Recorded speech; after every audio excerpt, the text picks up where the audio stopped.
At approximately 1900 hours on Wednesday, April 20th, 1938, inside the Yorkville Casino at 210 East 86th Street in Manhattan, roughly 60 men stood up from scattered seats and launched themselves at the ushers. Because of that, Adolf Hitler's 49th birthday celebration in America collapsed into a fist-swinging brawl that became known as the Battle of Yorkville. Because of that, the German American Bund, which had turned this East Side neighborhood into a recruiting stronghold, watched its momentum crack in front of 2,000 witnesses. The street ran straight and wide under the elevated tracks. Yorkville in 1938 sat between Lexington Avenue and the East River, north of 79th Street, south of 96th. 3rd Avenue carried the roar of trains overhead and the smell of German beer from cellar joints. Signs in Gothic script hung outside butchers, bakeries, beer gardens, bookshops stocked with Munich newspapers. East 86th was called German Broadway. The neighborhood had absorbed wave after wave of immigrants since the 1840s. By the 1930s, the third generation spoke English at school and German at home. The Bund recruiters walked these blocks with confidence. The casino stood 4 stories brick front, wide entrance doors, a second-floor hall that could pack bodies shoulder to shoulder. Fritz Kuhn, Bundesführer of the German American Bund, had used this venue repeatedly. The organization claimed 25,000 members nationwide.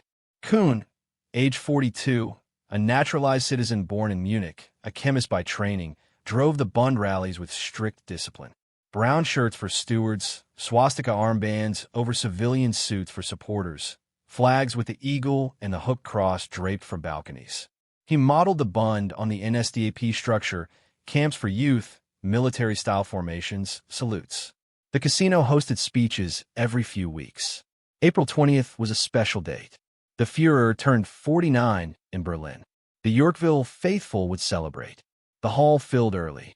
Attendees entered through metal detectors manned by Bund Ordnungsdienst, order service men in brown shirts and Sam Brown belts. The belts carried heavy buckles, polished brass, designed to hold a shoulder strap. New York appellate court records later described these buckles as dangerous instruments, used as knuckle weapons during the riot. Stewards checked identification. They turned away known communists, known Jews, known union agitators. But the 60 who got through wore American Legion caps. That disguise had worked at other Yorkville clashes. Veterans could pass. The caps signaled patriotism. The Bund wanted veterans, proof that Americanism aligned with the Bund message. The men dispersed. They took seats in clumps of 3 or 4, scattered through the crowd. The hall smelled of cigarette smoke, sweat, floor wax. Banners hung along the walls. Swastikas, the stars and stripes side by side, portraits of Washington, Lincoln, and Hitler. A podium stood at the front under spotlights. The crowd settled into wooden chairs. Conversations buzzed in German and English. Outside, NYPD squad patrolled 86th Street. The department knew the date. They knew the Bund drew protests. But the threats usually came from picket lines outside, not disruptions inside. At 19:15 hours, a speaker stepped to the podium. The lights dimmed over the audience, brightened over the stage. The man began with the standard opening. He raised his right arm. The crowd stood and returned the salute. Heil Hitler. Then he pivoted to the text. He praised the Führer's accomplishments. He spoke of German pride, of the Versailles betrayal, of Jewish conspiracies strangling German culture. The audience murmured approval. Then he turned to America. He warned that the same forces threatened this republic. He invoked the founders. He invoked the flag. He called for unity among true Americans. 3 minutes into the speech, a man in the 3rd row rose. He wore a Legion cap, a wool jacket, scuffed boots.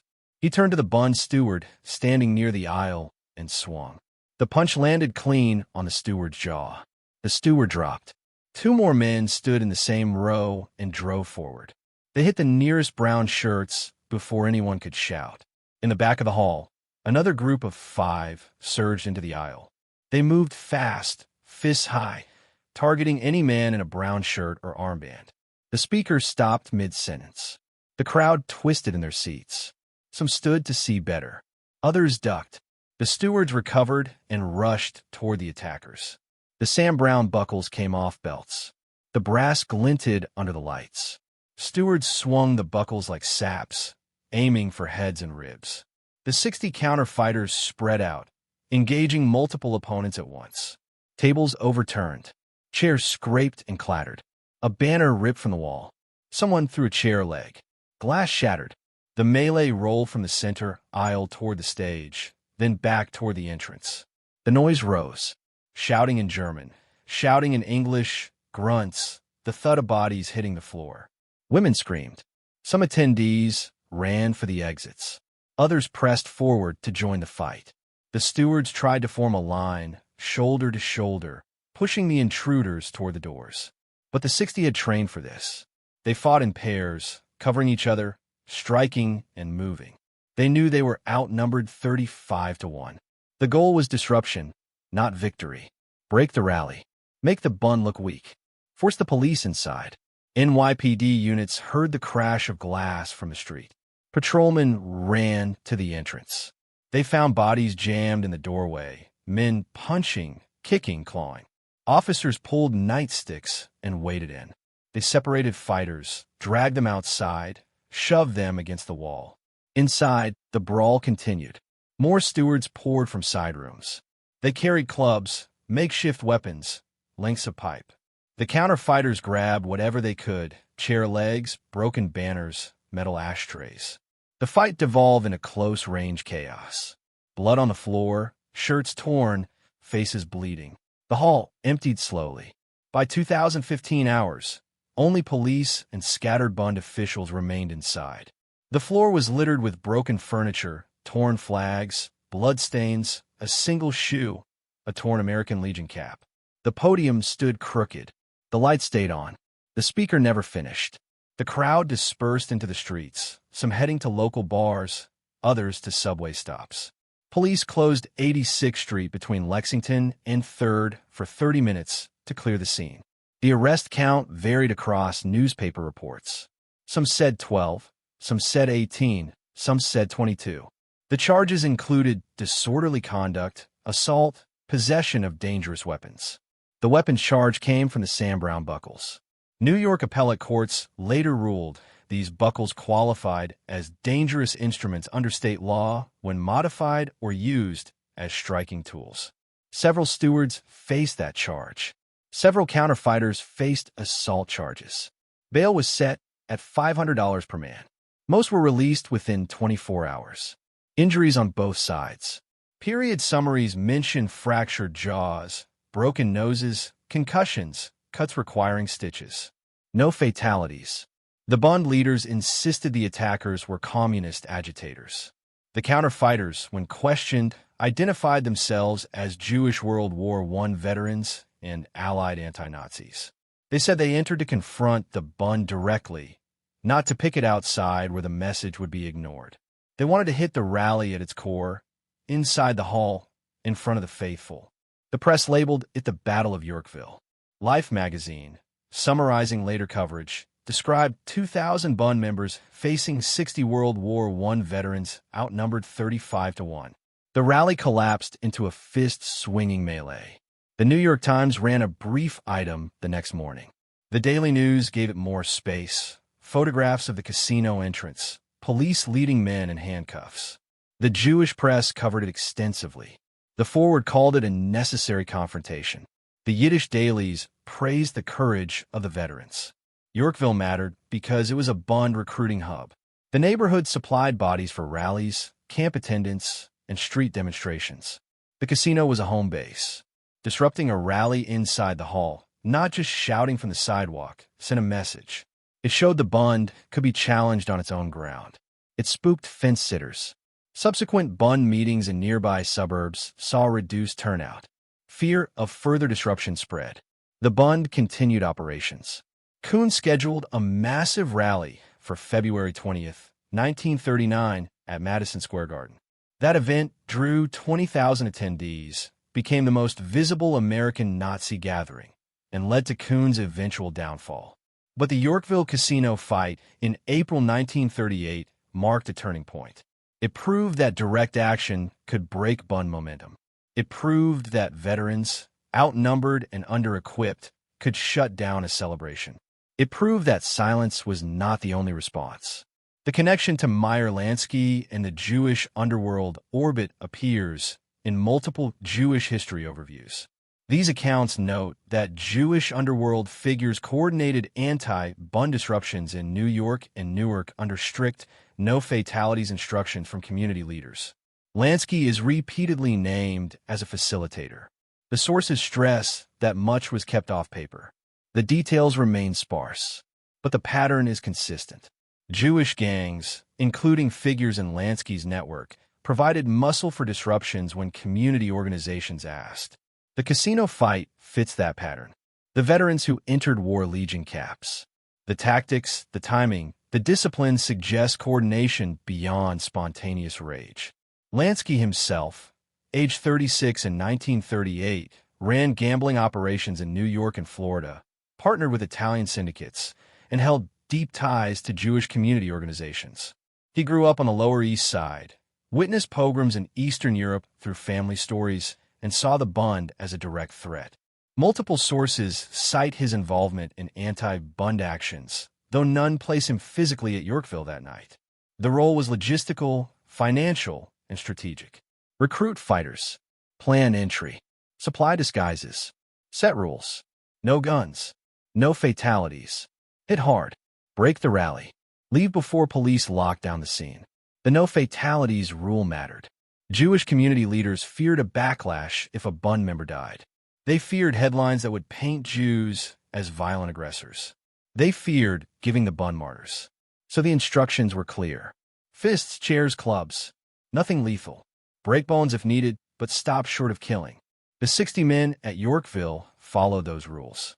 Despite the chaos, despite the buckles and the pipes, no one died. Multiple injuries, yes. Hospital visits, yes. But no corpses. The discipline held. The casino fight also tested police response. NYPD had to balance free assembly rights against public safety. The Bund had permits. They rented the hall legally. They advertised the event openly. The veterans had no permit to disrupt. They entered under false pretenses. They initiated violence. Yet the police arrested both sides. The department faced criticism from both directions. Jewish organizations said the police protected Nazis. German American groups said the police failed to stop communist agitators. The department defended its actions. They cited the need to restore order without choosing sides. But the optics were messy. The weapons charge became the sharpest legal tool. The Sam Brown buckles gave prosecutors a concrete target. New York law prohibited carrying dangerous instruments with intent to use them unlawfully. The modified buckles fit that definition. Several Bund stewards faced trial. The appellate discussion of Yorkville events preserved the court language describing these buckles as knuckle-type weapons. The courts upheld convictions. Sentences range from 30 days to 6 months. Fines range from $100 to $500. The legal fallout extended for months. The counterfighters faced charges too. Disorderly conduct, assault, trespassing.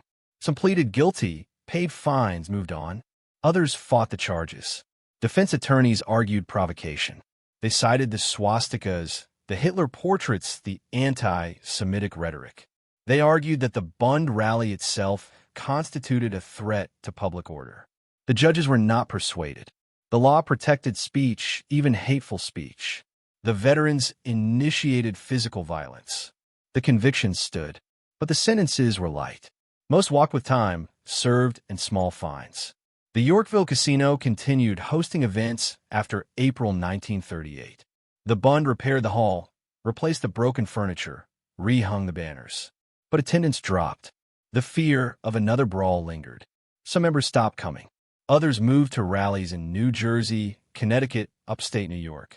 The Bund shifted strategy. They increased security. They required membership cards for entry. They banned American Legion caps unless the wearer could prove active membership. They stationed more stewards at entrances. They installed better lighting to spot trouble early. The veterans who fought that night returned to their routines. Some were shopkeepers, some were laborers, some were clerks. They did not seek publicity. They did not give interviews. Their names appeared in arrest records and court documents, then faded. But within Jewish neighborhoods, they were heroes. Stories circulated. The men who walked into the casino and threw the first punches. The men who faced 2,000 Nazis and did not back down. The men who broke Hitler's birthday party. The Bund itself peaked in 1939, then collapsed. Kuhn was arrested in May 1939 on embezzlement charges. He had stolen Bund funds to pay for a mistress. The trial exposed the organization's finances, its ties to Berlin, its internal corruption. Kuhn was convicted, sentenced to prison, and later deported. The Bund splintered. When Germany declared war on the United States in December 1941, the Bund dissolved. Its camps closed. Its newspapers shut down. Its members scattered. Some enlisted in the military. Some changed their names. Some quietly rejoined American life. The swastikas came down. The portraits disappeared. Yorkville remained a German neighborhood, but the Bund vanished. The casino building stood for decades after. It changed hands, changed purposes, hosted dances, union meetings, boxing matches. The second-floor hall, where the brawl occurred, was renovated multiple times. No plaque marked the spot. No memorial recorded the fight. The history faded into city archives, court records, newspaper microfilm, and oral tradition. But the fight itself mattered. It proved that resistance was possible. It proved that direct action could break fascist gatherings. It proved that 60 men, outnumbered and outgunned, could shut down a rally if they chose the right moment and struck hard enough. The broader context of anti-Bund actions in 1938 included multiple disruptions. Newark saw similar fights. Boston saw protests outside Bund meetings. Chicago saw union members clash with Bund stewards. The pattern repeated across cities with large Jewish populations and active Bund chapters. The tactics varied. Some groups used picket lines. Some used infiltration. Some used direct violence. But the goal was consistent. Make the Bund uncomfortable. Raise the cost of holding rallies. Force them to spend resources on security instead of propaganda. Slow their recruitment. Spoil their momentum. The Jewish underworld role in these disruptions remains contested. Some historians emphasize the involvement of gangsters like Lansky, Bugsy Siegel, and others. They cite oral histories, memoirs, and secondary sources. They argue that Jewish gangs provided critical muscle when legal avenues failed. Other historians caution against romanticizing criminals. They note that the evidence is thin, that much is hearsay, that the gangsters had their own motives. They argue that community organizations, labor unions, and veterans groups did most of the work. The truth likely sits between these poles. The gangs helped. They provided resources, planning, and manpower. But they did not act alone. The disruptions required broader coordination. The Yorkville casino fight in April 1938 fit that broader pattern. The 60 men wore Legion caps, entered the hall, and launched the attack. They followed a plan. They knew the risks. They accepted the arrests. They broke the rally. They walked away with bruises, cuts, and charges. Some paid fines. Some served time. None regretted the action. They saw the Bund as a direct threat. They saw Hitler's birthday as an insult. They responded with fists. The aftermath rippled through Yorkville. German American families who had no ties to the Bund faced suspicion. Shopkeepers saw boycotts. Children heard taunts at school. The neighborhood, which had been proudly German, became cautious. The Bund tried to separate itself from mainstream German culture, but the association stuck. When war came in 1941, German Americans faced internment, surveillance, and discrimination. The Bund's actions in the 1930s left a stain that took decades to fade. The veterans who fought at the casino did not see themselves as criminals. They saw themselves as defenders. They saw the Bund rallies as rehearsals for something worse. They saw the swastikas in New York and remembered the pogroms in Europe. They saw Kuhn on the podium and imagined what he would do with real power. They acted to stop it early. They believed that silence equaled complicity. They believed that confrontation was necessary. They believed that 60 men could make a difference if they chose the right target and hit at the right time. The legal system treated them as rioters. The courts applied the law without sentiment. Assault is assault. Disorderly conduct is disorderly conduct. The judges acknowledged the provocation, but upheld the charges. The message was clear. Free speech protects even Nazi rallies. Violence is not a legal response. But the veterans accepted that cost. They knew the charges would come. They planned for arrests. They arranged bail. They hired lawyers. They walked into the casino knowing they would walk out in handcuffs. They did it anyway. The Bund never recovered its footing after 1938. The Yorkville fight, the Madison Square Garden rally in 1939, and Kuhn's arrest combined to destroy the organization's credibility. Membership dropped. Funding dried up. The camps closed. The newspapers folded. By 1940, the Bund was a shell. By 1941, it was gone. The fight at the casino was one blow among many, but it was an early blow. It came at a moment when the Bund was still growing. It shook their confidence. It showed that resistance was real. The broader question of how to confront fascism in the streets, in the halls, in the public square, remains unresolved. The Yorkville veterans chose direct action. They chose violence. They chose to break the law to stop a rally. That choice raises ethical, legal, and strategic questions. Some argue it was justified. The Bund posed a real threat. Legal avenues were too slow. Direct action was necessary. Others argue it set a dangerous precedent. Violence begets violence. Lawbreaking undermines democracy. Speech, even hateful speech, must be protected. The veterans did not wait for historians to judge. They acted. They walked into the casino on April 20th, 1938, stood up during the speech, and threw the first punches. They outnumbered 35-1. They fought with fists, chairs, and whatever they could grab. They broke the rally. They forced the police inside. They got arrested. They paid fines. They went home. They told their families. They returned to work. They did not apologize. The casino stood on 86th Street for years after. The neighborhood changed. The German shops closed or sold. The elevated tracks came down. The beer gardens became bars. The signs in Gothic script disappeared. Yorkville became just another Manhattan neighborhood, gentrified, expensive, anonymous. The hall where the fight happened was renovated, subdivided, repurposed. The second floor where 60 men fought 2,000 became office space, then storage, then apartments. No marker remains. No plaque. No memorial. The only record sits in court files, newspaper archives, and the memories of descendants. The fight lasted 17 minutes.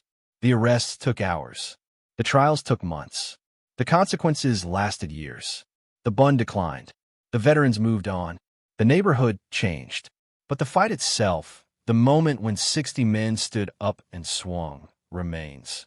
It remains as a data point in the history of resistance.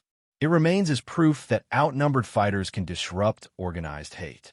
It remains as a reminder that silence is a choice, and action is a choice, and both carry costs. The Yorkville Casino melee on April 20th, 1938, was not the largest anti-Bund action.